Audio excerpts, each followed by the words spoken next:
गुलाम बादशाह बेगम ज़ीनतुन्निसा का इस्तकबाल करता है।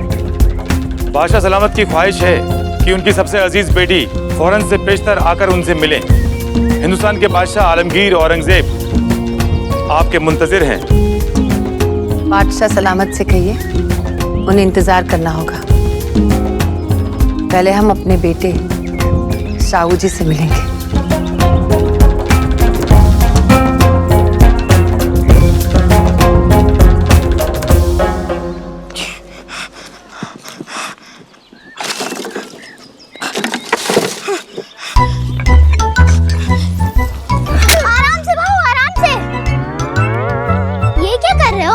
स्वराज की खेती कर रहे हो? अच्छा है, आपकी खेत में यदि रोज एक एक सिर स्वराज भी मिलेगा तो कुछ दिनों में पूर्ण स्वराज मिलेगा। अगर भी हूँ, मैं स्वराज की खेती नहीं कर रहा। मैं आई को देने के लिए मिर्ची के फूल उगाने वाला हूँ। हाँ, पर क्यों? मिर्ची के फूल उगाने पर आई मुझे मानवता का पहला गुण सिखाएगी।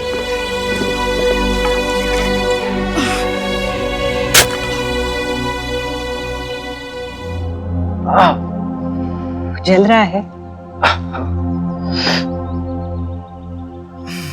बहुत जल गया है। अंधेरों से लड़ने के लिए चिराग को जलना ही पड़ता है यशुबाई साहब।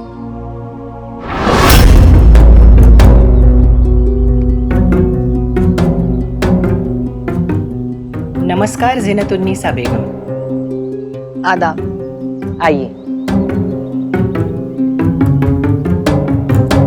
कैसी हैं आप? जी ठीक हूँ। कब आई आप? बस अभी। हम आपके लिए जलपान का प्रबंध करते हैं। जी शुक्रिया।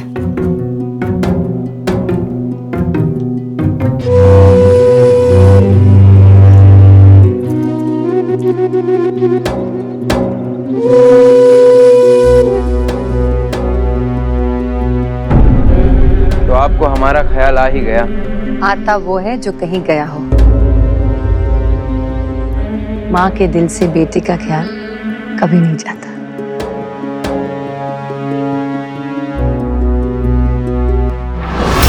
बातों में आपसे कभी नहीं जीत सकते हम, पर राजनीति में आप हमसे नहीं जीत सकती। माँ और बेटे के बीच में सियासत नहीं होती साहू जी, सिर्फ मोहब्बत होती है साहू जी। पर आप यहाँ मोहब्बत के नहीं सियासत के बुलावे में आई हैं। मतलब यही है ना मुगल नीति कि अगर शाहू जी जोर जबरदस्ती से ना माने तो आपको बुला लिया। माशाल्लाह। आई बैठी। हमारे बेटे की तलवार और उनकी बातें दोनों की धार बहुत तेज है। अब इतने दिनों से तो आप थी नहीं और मीठे खजूर किसी ने खिलाए नहीं, तो जबान तो तीखी होनी ही थी। बात तो सही है। अरे अरे आराम से, बहुत लाए हम।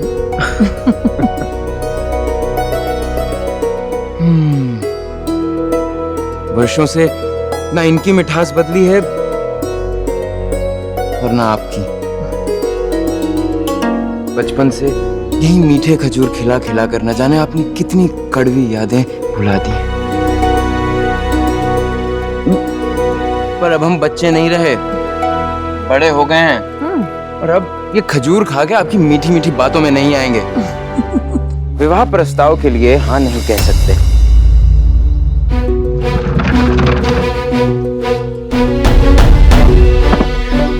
बेटा, क्या आज भी भगवान की याद आ रही है? नहीं रे, आज अपनी आई की याद आ रही है। ऐसा लग रहा है भगवान जो करते हैं अच्छा ही करते हैं।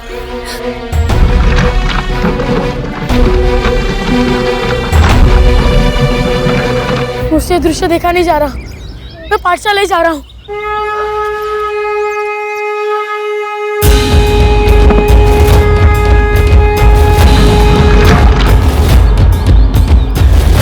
माँ की हरी बात लिए सांसों में ये बात लिए ये बढ़ता रहे, रुके नहीं कदम इसके, रुके नहीं जामत में आना है, आना इसको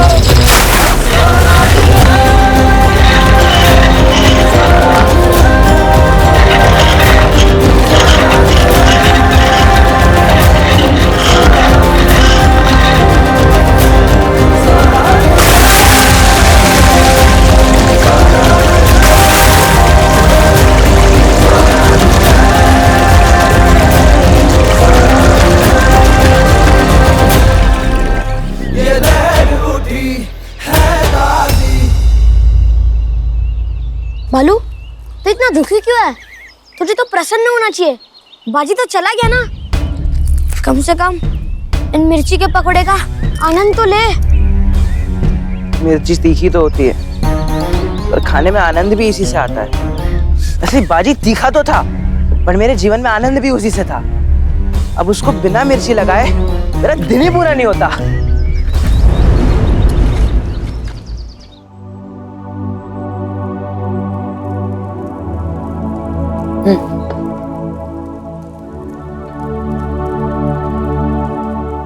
बियू, नीचे बैठ। उठ क्यों गई तू? क्योंकि मैं और मेरा पेट विरोध कर रहे हैं। विरोध? किसका? भाव पर हो रहे हैं आचार का। अत्याचार का? हो वही। आई तो भाव से खेती क्यों करा रही है? मुझे लगता है कि तो गुण सिखाने के बहाने भाव से अपने घरेलू काम करा रही है, पर भाव ने ये सब करने के लिए जन्म नहीं लिया है। अच्छा, जब तक भाव पर हो रहा आचार बंद नहीं होगा, तब तक मैं और मेरा पेट विरोध करते रहेंगे। सोच ले, ये अत्याचार तो बहुत दिनों तक चलेगा। कितने दिन भूखी रहेगी?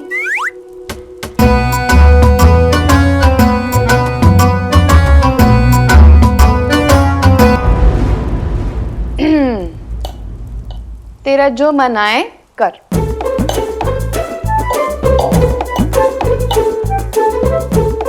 चिमना, तू शुरू कर।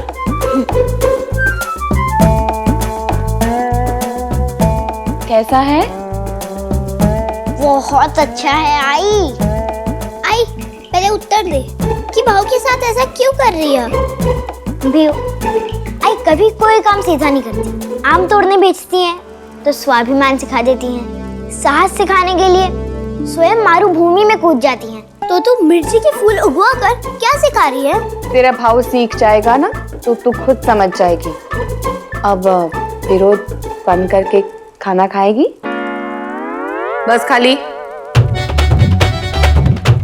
तू बोल रही है आई तो खाती हूँ।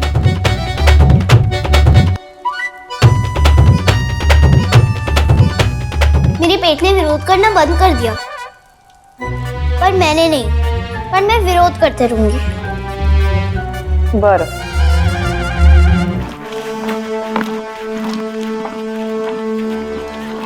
हाँ, आप भी खाना खा लो। हो बियू।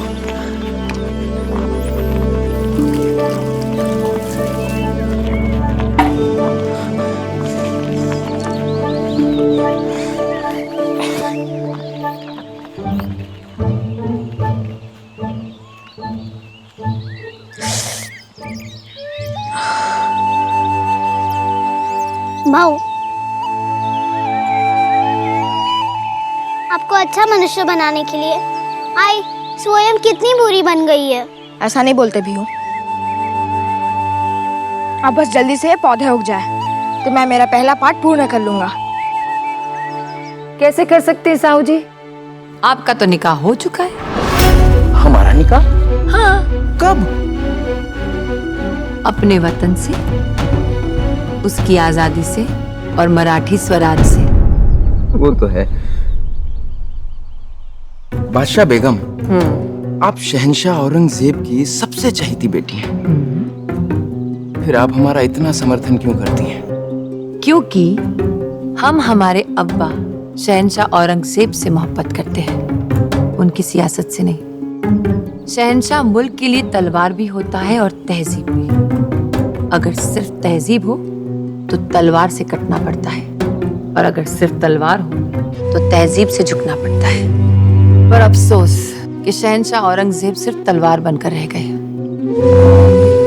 इसीलिए अकबर आजम के वक्त की गंगा जमुनी तहजीब मिट चुकी है। शहंशाह औरंगजेब ने जमीनें तो बहुत जीती होगी साहू जी, लेकिन लोगों के दिल जीतना भूल गए। वो ये भूल गए कि अल्लाह का नेक बंदा वो होता है जो हर मिट्टी से मोहब्बत करता है, चाहे वो अपनी हो या किसी और की। और उसके बाद भी आप चाहती हैं कि हम प्रस्ताव के लिए हाँ कर दें। बादशाह बेगम, आप नहीं समझती कि ये प्रस्ताव हमारे पांव में पड़ी एक और जंजीर है। और आप इस जंजीर की फितरत नहीं समझते साहू जी। जितना बचने की कोशिश करेंगे उतना ही उलझते जाएंगे। आपने जो ये रास्ता इख्तियार किया है वो आपको अपने सपने से दूर लेकर जा रहा है। आपने खुलेआम बादशाह सलामत के खिलाफ वर्जी करके उन्हें होशियार कर दिया है। साहू जी, आप मराठा का ध्रुव तारा हो। ध्रुव तारा दूर रहकर भी भटके हुए काफिलों को रास्ता दिखाता है। डूबता हुआ तारा रास्ता नहीं दिखा सकता। मराठियों के कल के लिए आपको आज जीना होगा। इस रिश्ते को ना कहना ही आपके लिए इकलौता रास्ता नहीं है। ये मत भूलिए, आप सियासत में, और सियासत में कान हमेशा घुमाकर पकड़ा जाता है, समझे?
की शपथ खाती हूँ, अब कभी मिर्ची को हाथ तक नहीं लगाऊंगी।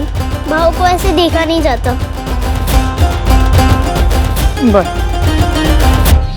दाना डाला है चिड़िया उसे चुग जा, मिर्ची रे मिर्ची जल्दी से उग जा, मिर्ची रे मिर्ची जल्दी से उग जा, मिर्ची रे मिर्ची जल्दी से उग जा, मिर्ची रे मिर्ची जल्दी से उग जा, मिर्ची रे मिर्ची जल्दी से उग जा। अरे बस, तुम लोग ये गाना क्यों गा रहे हो?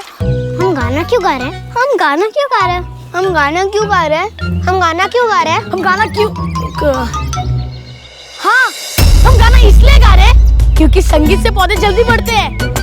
खरा हो, पता है बैजू बावरा सुबह बीज बोता था और दोपहर को पेड़ उगाता था और शाम को फल खाता था। हाँ? ऐसा मैंने सुना। काय बाजी, तू तो एकता और स्वराज की भावना बोने चला था। ये क्या गाजर और मूली बो रहा है? मूली नहीं बाड़ू, मिर्ची। क्यों? भूल गया क्या? मिर्ची। आजकल देश पर बुरी दृष्टि रखने वालों की संख्या बहुत बढ़ गई है। हाँ? हट, हट, हट, हट, हट, हट, हट, हट, चल, चल यहाँ से भाग, चल,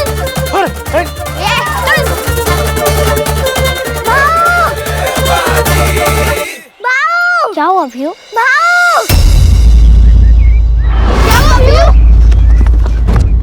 क्या हुआ?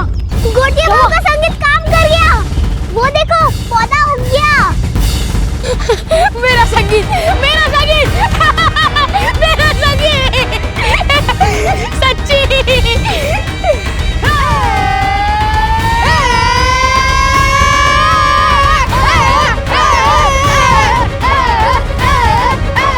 पौधा उग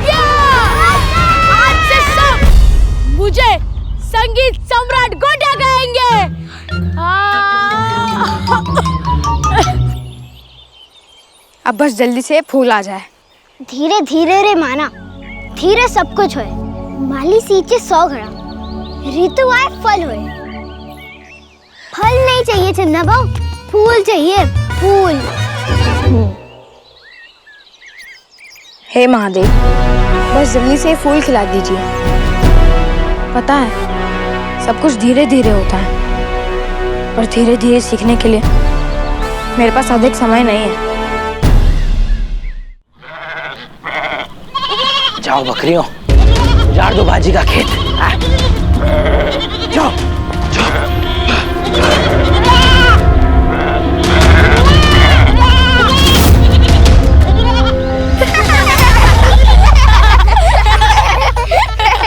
आज तो मुझे असली आनंद आया। तो इतने दिन से जो पाठशाला में आनंद आ रहा था वो नकली था? अरे वो नहीं रे, वो आनंद जो मित्र से मिलकर आता है, निर्मल आनंद। अरे बाजी, 1-2 दिन में पौधे पर फूल आ जाएंगे और फिर आई मुझे मानवता का पहला गुण सिखाएगी और फिर मैं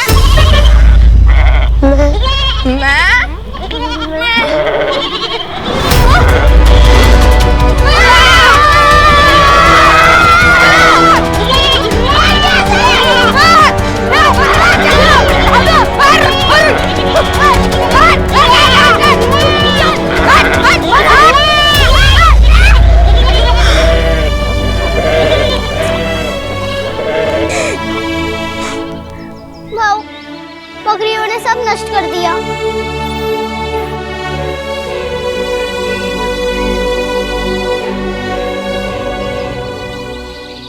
आई साहेब, अब आपको हमारे शास्त्रार्थ की चिंता करने की कोई आवश्यकता नहीं। हमने संपूर्ण विदुर नीति को याद कर लिया है। विदुर जी के अनुसार एक राजा को शत्रु पर विजय प्राप्त करने के लिए मात्र 5 नीतियों की आवश्यकता होती है। पहली संधि, यानी अपना बल कम होने पर शत्रुओं से शांति स्थापित करना। दूसरी विग्रह, यानी अपनी स्थिति सुदृढ़ होने पर शत्रु के विरुद्ध युद्ध करना। तीसरी यान, कर्म की ओर अग्रसर होना। चौथी आसन, यानी कुछ समय के लिए कुछ कर्म ना करना, यथास्थिति रहना। यानी 5वीं द्विधा, यानी अपनी सेना को 2 भागों में विभाजित करके विजय प्राप्त करना। यानी समस्र, अर्थात अपने से अधिक शक्तिशाली राजा के छत्र छाया में चले जाना। वाह महाराज वाह, इतने कम समय में विदुर नीति जैसा कठिन विषय आत्मसात कर लेना कोई साधारण बात नहीं है। हमारा विश्वास है इतनी सी आयु में भी आपका इतना ज्ञान देखकर सभी सरदार बहुत प्रभावित होंगे। बालाजी, राजे आपकी जिम्मेदारी है, तुमचा काय विचार है? महाराज ने जानकारी अर्जित की है, ज्ञान नहीं।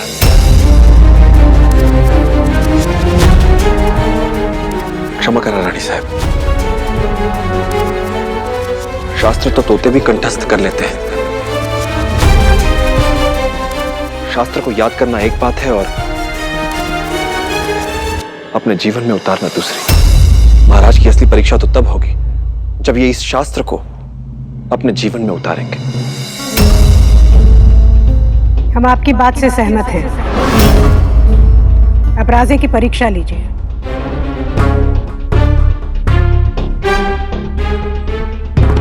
हमारा प्रश्न बहुत ही सरल है महाराज। हम मात्र ये जानना चाहते हैं कि काजल से काला क्या होता है। आकस्ला प्रश्न, काजल से काला कुछ नहीं होता।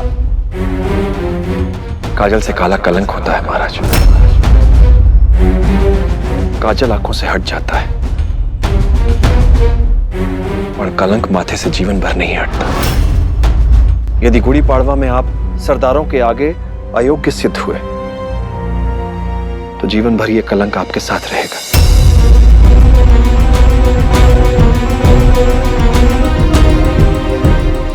राजे तैयार नहीं है तो समस्या आपने पहचानी है, अब समाधान भी आप ही ढूंढिए। पर यह कार्य आप एक कर्मचारी नहीं, गुरु बनकर कीजिए।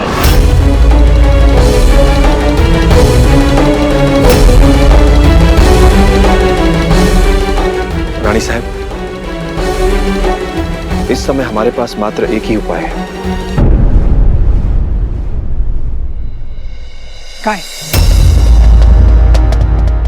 चरक संहिता। चरक संहिता में एक विशेष काढ़े का उल्लेख है जो विभिन्न जड़ी बूटियों और बहुत सारी सफेद गोल मिर्च से बनता है। यह काढ़ा व्यक्ति की स्मरण शक्ति ही नहीं अपितु उसे और अधिक सजग और चौकन्ना बनाता है। गुड़ी पाड़वा तक राजे को नियमित रूप से काढ़ा पिलाने की जिम्मेदारी आपकी है।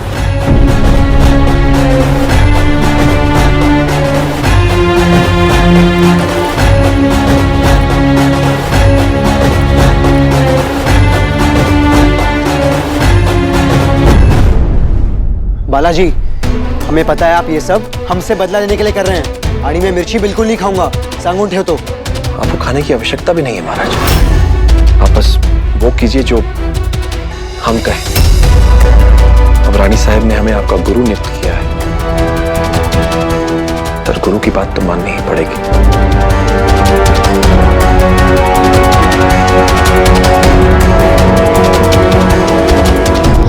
आई, वो बकरियां मेरा सारा खेत खा गई। खेत को बचाना ना मेरा दायित्व था ना बकरियों का, तेरा था। आई, मैं मानता हूँ कि मुझसे भूल हो गई।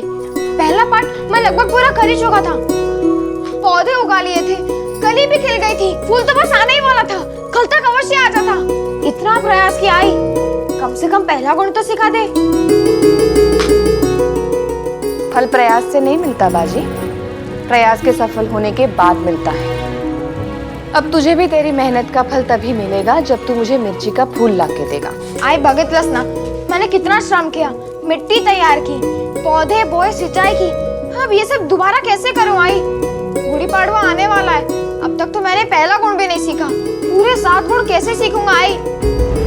आई, मुझे सब कुछ जल्दी जल्दी सीखना है, और तू तो जानती है ना मेरे पास अधिक समय नहीं है।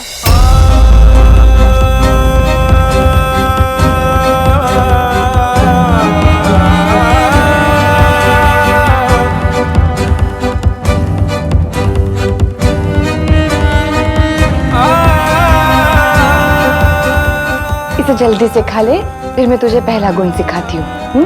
ये कैसे खा लूं? इधर कच्ची है। गेहूं पीसा, आटा गूंदा, अपने हाथों से रोटी बनाई, मैंने कितना प्रयास किया। अब ये सारा दोबारा कैसे करूंगी? अब जैसे भी बनी है खा ले।